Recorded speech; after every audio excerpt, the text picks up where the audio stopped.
Hey guys, I'm back with another video, and today we're going to be talking about a precision strike deck that I used, incorporating some of the new trap buffs as well as the typical Maddock and Saber-Tooth Tiger and whatnot. The goal of this deck is to be as unitless as possible and play as many special cards as possible. That's why we have the minimum amount of units allowed for a deck being 13. Of course, we're going to recycle a lot of the previous trends like Gourd and whatnot as a finisher, but there's some new additions, so we'll get to it here. I have Oneiromancy for consistency, as well as the Echo status. It's going to allow us to place 2 special cards throughout the game, which is going to give Gourd a lot of value. We threw in the package with the Nature's Rebukes for 5-point damage, death blow, boost an allied treant by 2. Now, we do have an allied treant being the Force Protector, so as long as we get out one of the Rebukes before Protector, then we can actually engine off the Protector as well if we choose to do so. Otherwise, we just have good, clean removal for engines.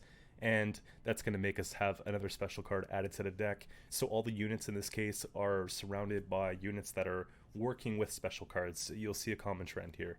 And then Heatwave is just great for scenario ban because our deck doesn't have a lot of points. We have to deny as many points as possible. So the ability to ban a scenario like Masquerade Ball, for example, is very powerful. Now, Maddock made its way into Scoia'tael precision strike decks maybe within the last month or so. I found a good way to put it in this deck. I think it works pretty well. A lot of people are fixated on removing the Maddock from the game, and it'll often see the Heat Wave or something of that sort. So cards like Saber-Tooth and, the Gore, they end up sticking at the end of the game, which is great. And it's kind of like a distraction. We don't have too many bombs in the deck, but we have enough to support Maddock and give it some value. The bombs that I chose are Red Haze because I'm finding for the Vi matchup, for the Skellige matchup especially, and even the Syndicate matchup, it acts for a really good tall removal. So it's a good tall removal at a low price. It's not as risky in most cases as Spores because we have ways to set up adjacent units with making a bomb and stuff like that. So it's not too bad. And Saber-Tooth Tiger, because we are going unitless, we need a unit. This is really good just to have, on the roll, we click it every turn. The only way that they're going to remove it or damage it is with a Heat Wave. So again, it's going to be another obstacle for them to get through in order to allow our Gourd to stick, which is great.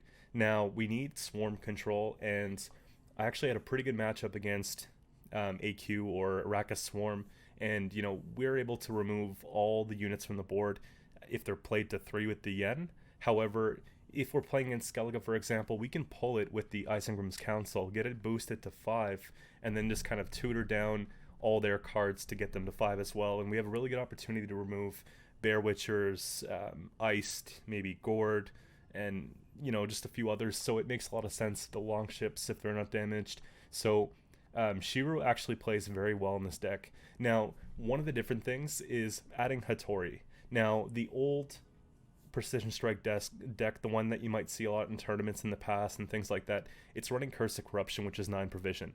But I found a way, if we basically put in the Serpent Trap, this acts as a tall ban, and we can use it and destroy the lowest enemy as well if we spring it. So if they go first and we don't like what we see, maybe we're playing against Northern Realms and they have one of the Witchers on the melee row when they gave it Veil and whatnot, and we know it's going to be a problem in late round, we can actually put this down and spring it, and then have one for later when they play their Amphibious Assault or something like that. So the idea of having the 2 tall bands plus the Heat Wave, it's foolproof for getting rid of these tall units.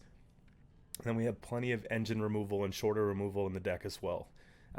It does play more or less as a hyper thin deck, so when you get towards the end of the game, you're going to notice you'll probably thin out to about 3 cards, and that's great because we're using tutors like Isengrim's Council, we have Oneiromancy, we have Fav, which is going to pull in for a nature card, and there's enough nature cards to support her.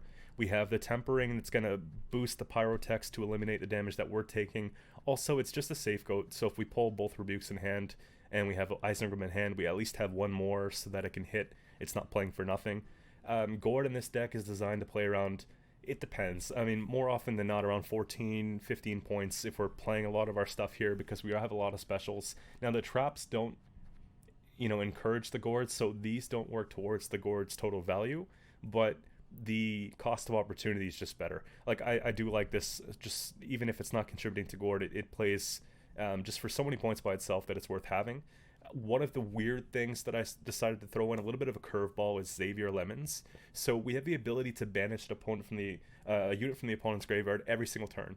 So if we're playing against the Nilfgaard matchup with the double Maddock, we can get rid of those. If we're playing against the Nilfgaard Assimilate ball pile that refreshes the Joachim and takes it back out of our grave, plays it with Cancerella, we can actually put this on range row and get rid of a unit from our end. So this is actually a really good and underrated card. We can get rid of the Flying Redanian, we can get rid of the Crow Mother, we can get rid of all the Echo cards, maybe even like if we're playing Skellige, all those tall units that they're going to recycle for the Hjalmar.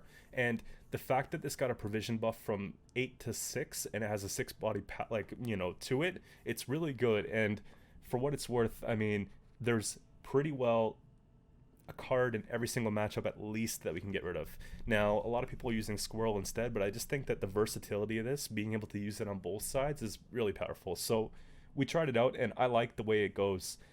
We put in Morin. I considered using the Lock Elf instead. However, with this one here, at least it's a Dryad, so it's not going to brick our Isengrun's Council if we're looking for Shiru. I think 2 Elves is more than enough, and I think 2 Dryads is more than enough. And we have only 3 of the Dwarves. So again, the odds of us pulling what we need are extremely high, and I haven't ran into problems with this really through the playthrough, so I'm going to keep it the way it is. Again, if Xavier's not an option, we have another ability with this bomb to banish something, so it really helps out. And just a couple low-end bombs to fill out the deck. I think making a bomb's really good if we play that with the Sabertooth, so I chose to just double up on those instead of the Dimeridium bomb in this case because we are running Scoia'tael. And of course, the Brocklon Sentinels are just like an auto-include in this build because when we use our leader, if we can have a death blow with that, we're going to be taking all these out of deck and thinning out our deck, and we can use it in round 1 if we're looking to push, or we could just save it for round 3 as a finisher, and that's fine. The goal of this deck is to win round 1. It's really important because a lot of our points come at the end of round 3, right? When we're destroying all their stuff, when we're putting down the gourd for a big point slam. So you want to push, and it's not a bad idea to expend a lot of resources in round 1 if it means we can get to round 3 and play non-interactive. That's where we really get our value. So again, it's the end of the season. I'm trying to switch things up, and I'm liking the way this plays so far. If you want to try it for yourself, I'll post a link in the description so you can go to play.gwent.com and you can download that and try it for yourself. And let me know what you think about it in the comments. I'm going to show you guys right now a couple quick games of me playing this, and let me know if you have any questions about sequencing and whatnot. Yield and save me some time.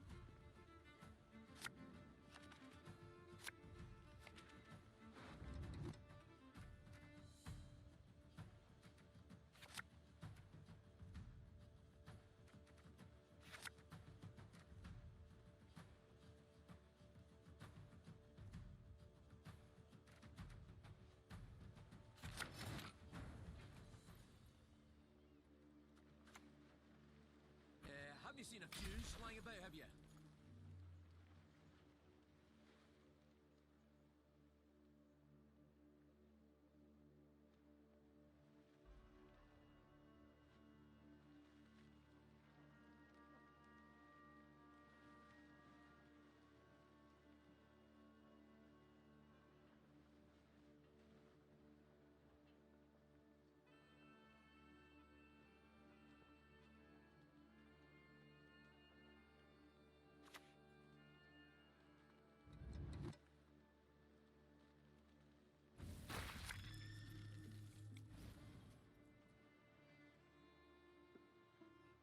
Arion's been chosen. The gods speak to him.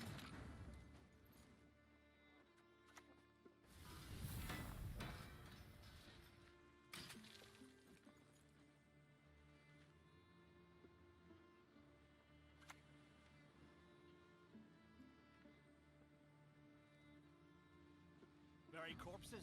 Nay, feed our ghosts to the crabs while they still live.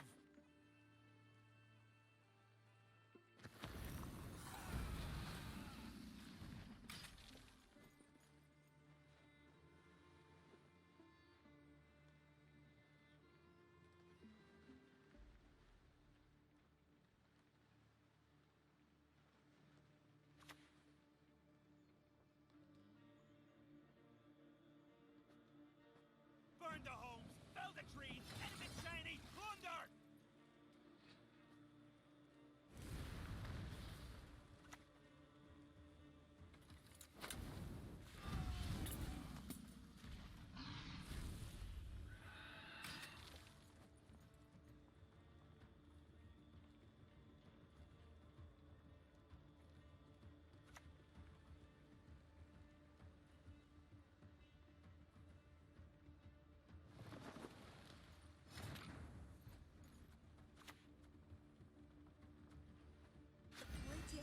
Don't let us talk to strangers.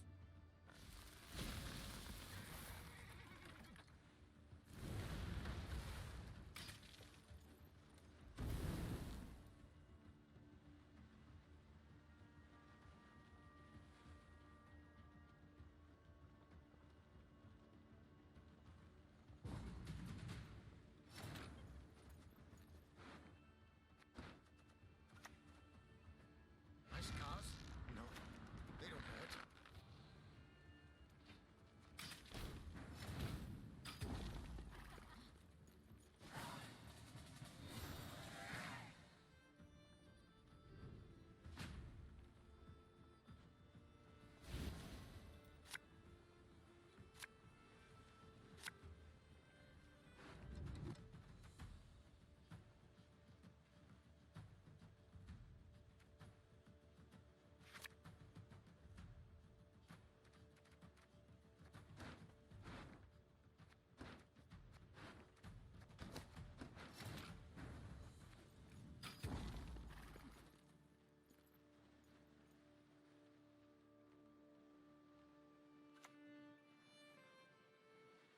Freya's bulwark!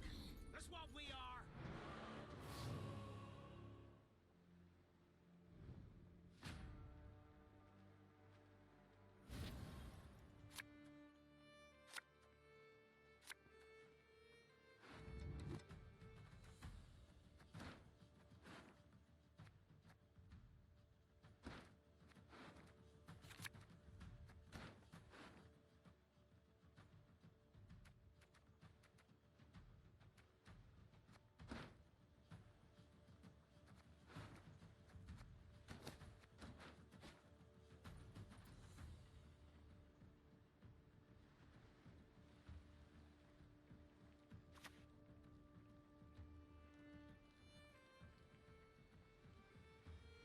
I promise you a quick death.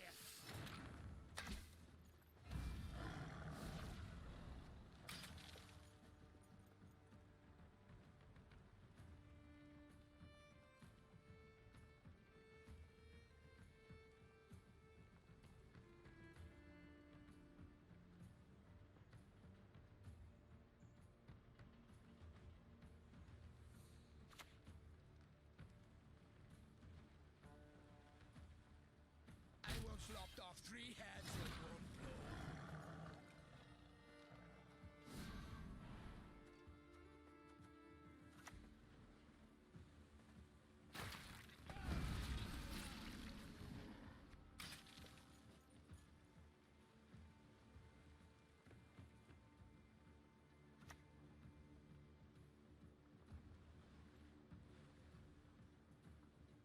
Up and at 'em, you lazy bastards! You'll sleep when you're dead.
double the coin and consider it done.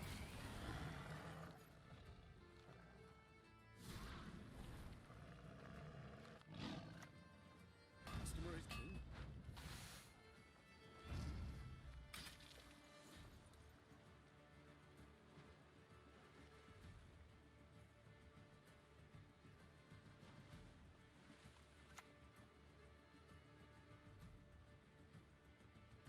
Blood for foul blood!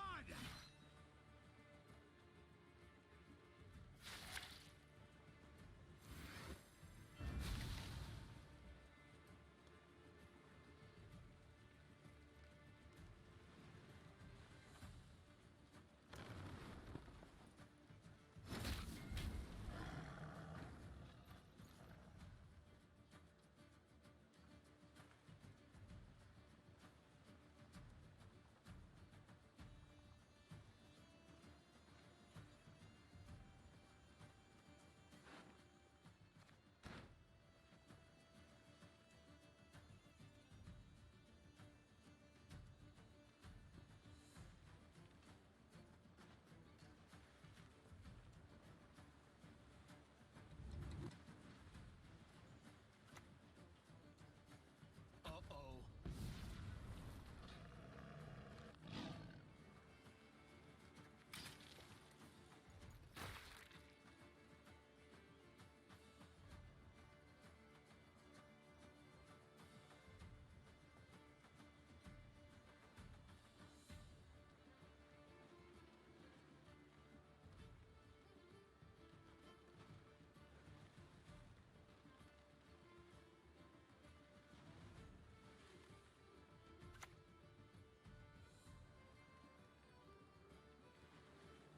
Need a hand?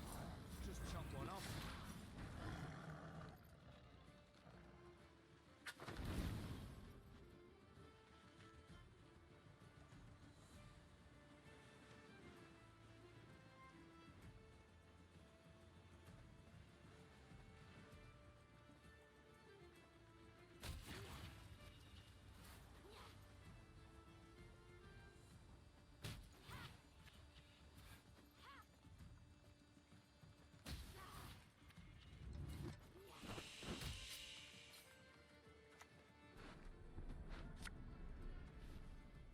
Oh, how lovely it burns.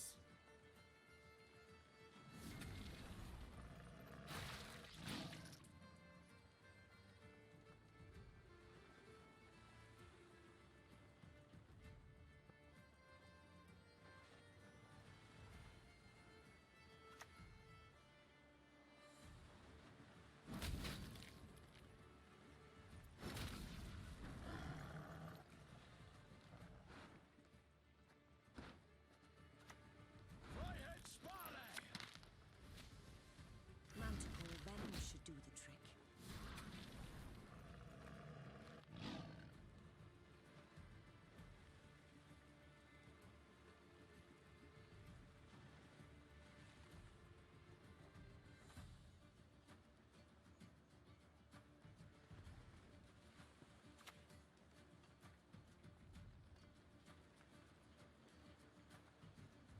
No retreat! Not one step! Exactly what I'd hoped for.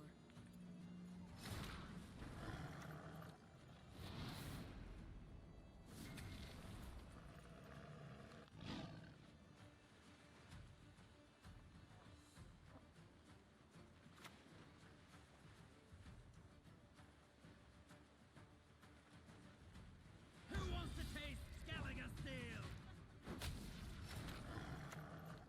Cut the crit!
should do the trick.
A wee hint.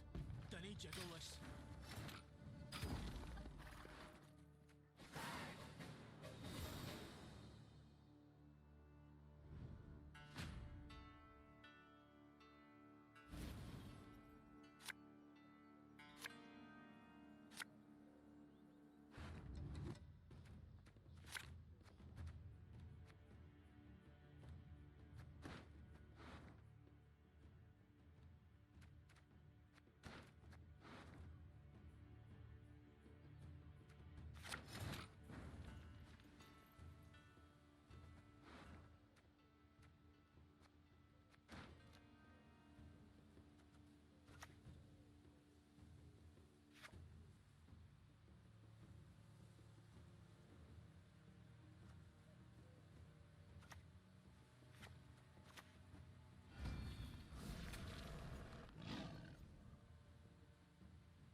outshine all others.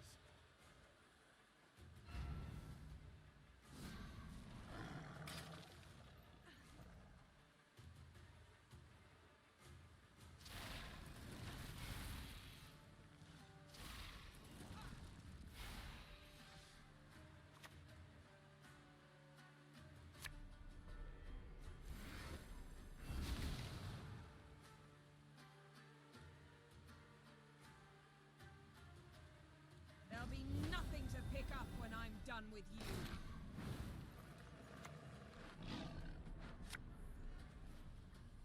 Who am I to kill?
seen a fuse lying about, have you?